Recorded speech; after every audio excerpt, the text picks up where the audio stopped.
Hello दोस्तों, welcome back to power of books. दोस्तों, आज की बुक है द आर्ट ऑफ हैप्पीनेस पर।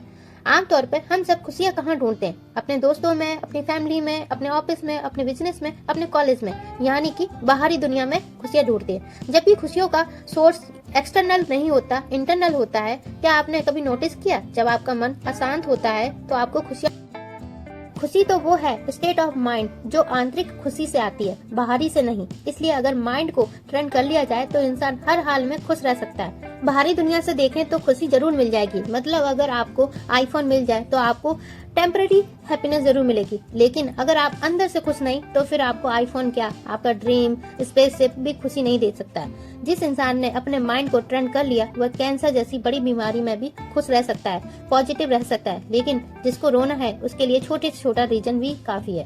तो दुख का सारा खेल बाहरी चीजों से नहीं बल्कि हमारे थॉट्स, हमारी मेंटल स्टेट से जुड़ा होता है। गुस्से में दोस्त भी दुश्मन लगने लगते हैं, लेकिन अगर मूड अच्छा हो तो हम दुश्मन को भी दोस्त बना लेते हैं। इसलिए दिमाग को ये ट्रेनिंग बहुत जरूरी है। कैसे हम कॉन्स्टेंटली अपने नेगेटिव थॉट्स को एलिमिनेट करें, उसकी जगह पॉजिटिव थॉट्स को डेवलप करें। तो क्या आप भी सीखना चाहते हैं the arts of happiness? The art of happiness इस बुक के राइटर हैं हार्वर्ड कटलर। उन्होंने 14 दलाई लामा को कई दिनों तक इंटरव्यू दिए, ये जानने की कोशिश की दलाई लामा ने शांति और खुशी कैसे प्राप्त की। ये बुक उसी इंटरव्यू का रिजल्ट है। तो चलिए जानते हैं उन टॉपिक्स को जिससे हम खुश रह सकते हैं। उससे पहले आप मेरे चैनल पर नए हैं तो वीडियो को लाइक कर ले, चैनल को सब्सक्राइब जरूर कर लेना। तो हम शुरू करते हैं। First point, the right of happiness. Dalai Lama का मानना है कि हमारी लाइफ का असली मकसद खुश रहना है। चाहे हम लोग किसी धर्म को माने या ना माने, हम सब बस अपनी लाइफ को बेहतर बनाना चाहते हैं। इस वक्त इस दुनिया में कितने ही लोग जन्म ले रहे होंगे, जिसमें से कुछ लोग शायद कुछ दिनों या कुछ हफ्तों तक ही जी पाएं, कुछ लोग शायद 100 वर्षों तक से भी ज्यादा जी लें। चाहे हम एक दिन जिए या एक सदी जिए, हमारी जिंदगी का असली मकसद खुश रहना ही होता है। जो लोग खुश रहते हैं वह उन लोगों से ज्यादा लविंग और फॉरगिविंग होते हैं जो खुश नहीं रहते। एक एग्जांपल बताती हूँ। अगर आप ट्रैफिक में फंसे हैं और पूरे 20 मिनट इंतजार करने के बाद फाइनली सभी गाड़ियाँ थोड़ा थोड़ा सा आगे बढ़ने लगती हैं, तभी हम देखते हैं कि हमारे बराबर में गाड़ी चलता हुआ आदमी हमारी लाइन में आना चाहता है। अगर हम अच्छे मूड में होंगे तो ज्यादा चांस है कि हम अपनी गाड़ी को रोककर उस व्यक्ति को अपनी लाइन में आने देंगे।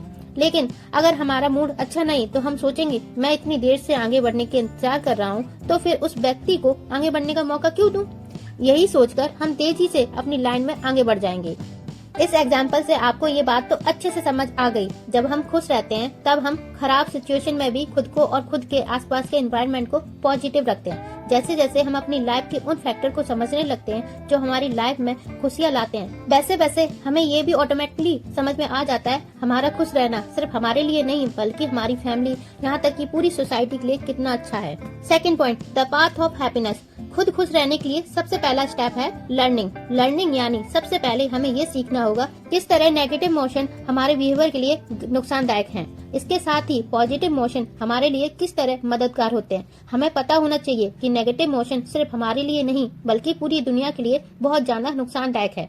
अगर हम इस बात को समझ लें तो हम खुद को बदलने की ओर पहला कदम उठाते हैं। हेट्रेड, जेलसी, एंगर, इस तरह के सभी नेगेटिव इमोशन हमारी खुशियों को कुचल देते हैं। फिर इसी वजह से हमारे अंदर फियर, हेसिटेशन और इनसिक्योरिटी जैसी फीलिंग आती है। हम अपने आप को बहुत अकेला महसूस करने लगते हैं। वहीं दूसरी ओर काइंडनेस और लव जैसे पॉजिटिव इमोशन के साथ हम अपनी लाइफ को खुश रहकर भी जी सकते हैं। फिर ये पूरी दुनिया हमें हमारी जैसी ही लगेगी।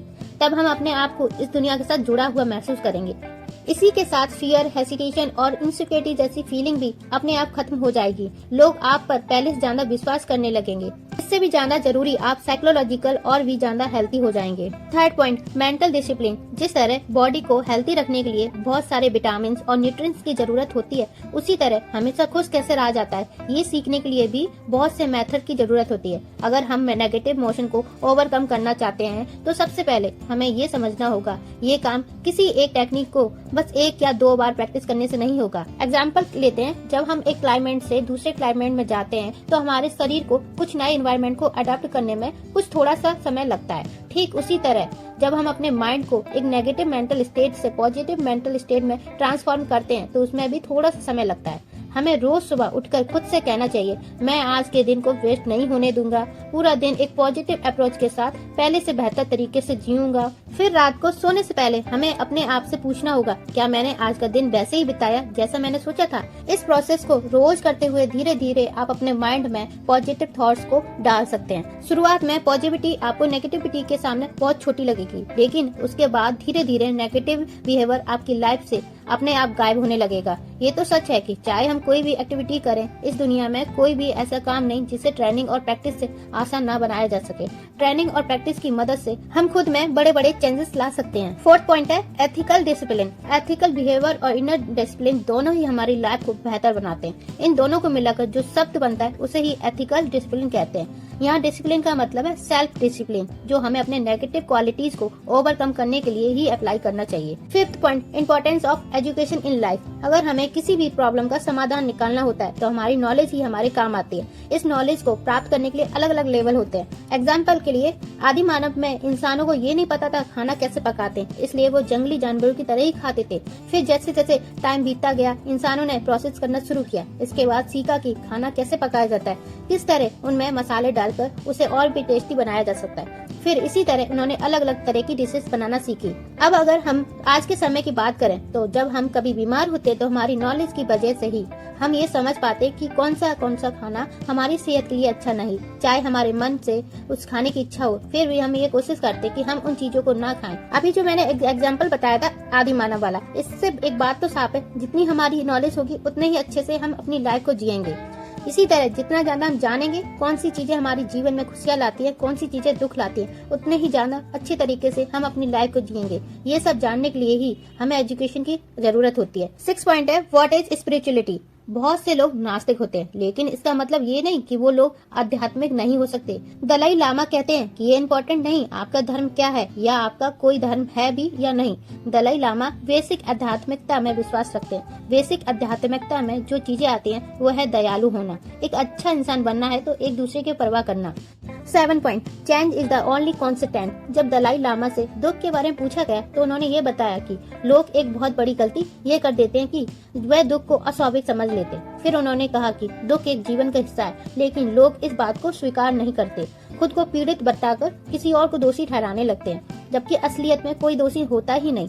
केवल एक चीज है जो स्थायी है, वह है बदलाव। इसका मतलब ये है कि हमें पास्ट की बातों को पीछे छोड़ देना सीखना होगा। बदलाव का विरोध करने से दुख मिलता है। बदलाव का विरोध करना ही दुख का एक मूल कारण हो सकता है। एक बार अगर हमने बदलाव को स्वीकार कर लिया तो हमें खुलकर उसे संबोधित कर सकते हैं। हम उसका मतलब समझ सकते हैं, उससे कुछ सीख सकते हैं। लोग चोट लगने पर खुद की या दूसरों की निंदा करने लगते हैं। किसी काम के लिए देर तक लाइन में खड़ा होना पड़े तो परेशान होकर सरकार की निंदा करने लगते हैं। अगर उसके किसी प्रिय व्यक्ति की मौत हो जाए तो उसके बाद वो घंटों तक रोते हैं, लेकिन जब वह बदलाव को स्वीकार कर लेते हैं तब उसकी प्रगति होती है। तभी वो शांत होते हैं और परिस्थिति को बदलते हैं। यही वह राह होती है जो उन्हें खुशी की तरफ ले जाती है।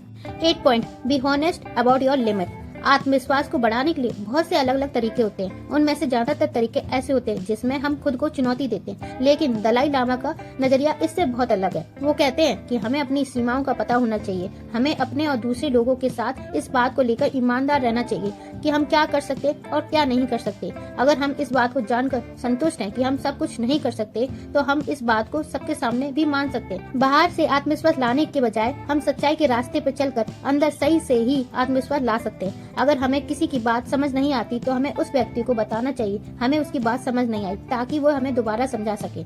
अपनी सीमाओं के साथ संतुष्ट होने से पहले ये जानना पड़ेगा हमारी सीमाएं क्या है। इसके लिए आत्म जागरूकता की जरूरत होगी। तब हमें खुद का परीक्षण करना होगा, यानी हमें ये जानना होगा कि हमें कौन सा काम हम सबसे ज्यादा अच्छे तरीके से कर लेते हैं, कौन सा काम है जो हम अच्छे से नहीं कर पाते। हमें अपनी ताकत को पहचान कर उन्हें बढ़ाना होगा। हमेशा खुद के और दुनिया के साथ ईमानदार रहना होगा। थैंक यू दोस्तों, ये वीडियो देखने और सुनने के लिए। अब आप भी अपनी लाइफ में हैप्पीनेस ला सकते हैं और अपनी लाइफ को और अच्छी तरीके से जी सकते हैं। अगर वीडियो पसंद आई तो वीडियो को लाइक कर लें, चैनल को सब्सक्राइब जरूर कर लेना। मिलते हैं एक नई वीडियो के साथ, तब तक लिए बाय बाय।